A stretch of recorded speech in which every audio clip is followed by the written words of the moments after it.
अधिकतम अंक कैसे पाएं?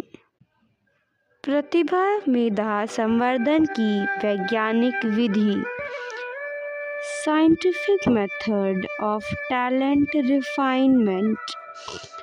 आज देश एवं समाज की परिस्थितियां बहुत बदल गई हैं। आप पर पढ़ाई का बहुत दबाव है। आपके माता पिता और शिक्षक आपसे बहुत बड़ी बड़ी अपेक्षाएं रखते हैं। यह प्रतियोगिता का युग है। जीवन के किसी भी क्षेत्र में सफलता के लिए प्रतियोगिता में सफल होना आवश्यक है। अतः आप सबसे यह अपेक्षा रहती है कि आप इतने मेधावी, प्रतिभाशाली और योग्य बने कि प्रतियोगिता में सफलता प्राप्त करें। इसी दबाव के कारण आज आप बहुत मानसिक तनाव में रहते हैं और आपके मन में निराशा के विचार आने लगते हैं। कमज़ोर मनोबल के बच्चे आत्महत्या करने को उतारू हो जाते हैं। माता पिता जहां अच्छी पढ़ाई और शिक्षा में ऊंची उपलब्धियों की प्राप्ति हेतु बच्चों को प्रोत्साहित करें, वहीं उन्हें धैर्य और साहस भी प्रदान करें। सफलता न मिलने पर उन्हें निराशा से बचाएं।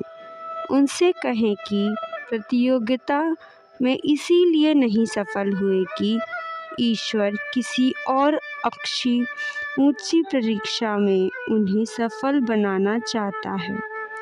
बच्चों को अध्ययन में परिश्रम के साथ साथ प्यार और धैर्य दिलाना भी आवश्यक है। प्रतिस्पर्धा के इस युग में आपके अपने अंदर सकारात्मक ऊर्जा बढ़ाना आवश्यक है। यहाँ हम उन वैज्ञानिक तकनीकों की चर्चा करेंगे जो आप में शैक्षणिक और प्रतियोगी परीक्षाओं में बहुत अच्छे अंक प्राप्त कराने में सहायता करेंगी। आप अनंत शक्तियों का भंडार हैं, लेकिन यह शक्तियाँ आपके अंदर प्रसुप्त अवस्था में रहती हैं।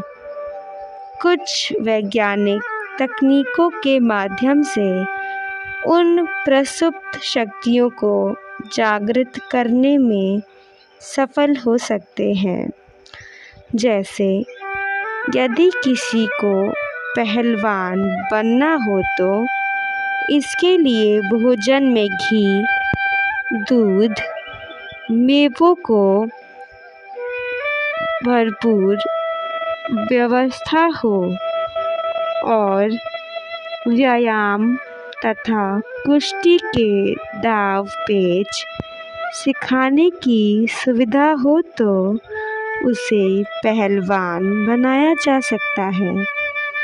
इसी प्रकार आप बहुत प्रतिभाशाली और मेधावी बनने के लिए कुछ व्यायाम, भोजन तथा निश्चित जीवनचर्या का पालन करते हुए कुछ सरल प्रयोग करके यह उपलब्धियां हस्तगत कर सकते हैं। इसमें तनिक भी संदेह नहीं है।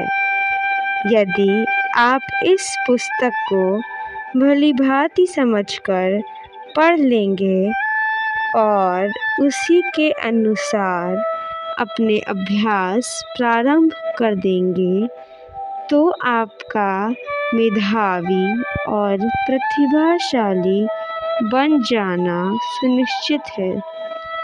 एक बार अंदर सोई हुई शक्तियों का जागरण हो जाए तो आपकी उन्नति और सफलता को कोई रोक नहीं सकता। आइए इन प्रयोगों पर विस्तार से चर्चा करें। जिसका बहुमत होता है उसी की जीत होती है। बहती गंगा में यदि थोड़ा मैला पानी पड़ जाए तो उसकी गंदगी प्रभावशाली न होगी, पर यदि गंदे नाले में थोड़ा गंगा जल डाला जाए तो उसे पवित्र न बनाया जा सकेगा। इसी प्रकार यदि मन में अधिक समय तक बुरे विचार भरे रहेंगे तो थोड़ी देर थोड़े से अच्छे विचार को स्थान देने से भी कितना काम चलेगा। उचित यही है कि हमारा अधिकांश समय इस प्रकार बीते जिससे उच्च भावनाएं ही मनोभूमि में विचरण करती रहें।